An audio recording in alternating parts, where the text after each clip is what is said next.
Specially হ্যাঁ, astrology এমন একটা সাবজেক্ট আমার মনে হয় যে আমি বারবার করে বলি যে আজকের ডেটে আমরা দেখি ইনস্টিটিউশনে বা অনলাইন শেখানো হচ্ছে, তো অ্যাকচুয়ালি সাবজেক্টটা এরকম নয়। সাবজেক্টটা অবশ্যই গুরুমুখী বিদ্যা, মানে আমাদের কাছে গুরু বলেছে আমরা শুনেছি, হ্যাঁ তার মানে কি ইনস্টিটিউটে পড়ালে গুরু বলছে না, না একদমই অবশ্যই বলছে। কিন্তু আপনি যদি কোনো ক্লাস মিস করেন সেই রকম চান্সই পাবেন না গুরু গৃহে থেকে যদি সেগুলো জানার ইচ্ছে থাকে, বা যারা প্রকৃত জ্যোতিষী শিখেছেন, যারা জানেন, বা যাদের ফ্যামিলিতে একের পর এক মানুষ জ্যোতিষী নিয়েই কাজ করে গেছেন, তাদেরকে দেখবেন যে তারা একটাই কথা বলে, এটা গৃহমুখী বিদ্যা, কটা লোক প্রকৃত জ্যোতিষী জানে।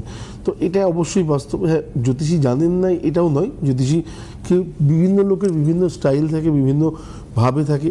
আর অনেকে বলেন যে ওনার কাছ থেকে রেমেডি নিয়েছিলাম কাজ হয়নি, এইগুলো বহু শুনতে হয়। তো স্পেশালি একটাই কথা বলবো যে প্রত্যেকের একটা দৃষ্টিভঙ্গি থেকে দেয়, তো সেই জায়গা থেকে হয়তো সাময়িক আপনার কাজ হয়নি, কিন্তু আগামী দিন সেই জিনিসটা এফেক্ট দেবে না আপনাকে, এটা কখনো হতে পারে না। হ্যাঁ, যদি ভুল হয়ে থাকে, একদমই প্রপার ভুল হয়ে থাকে, আপনার দরকার নেই সেই রেমেডিটা, তা সত্ত্বেও আপনি ধারণ করেছেন, তার কিছু খারাপ এফেক্ট হয়তো আপনার লাইফে আসতেই পারে, নেতিবাচক মানে নেগেটিভ আসতেই পারে।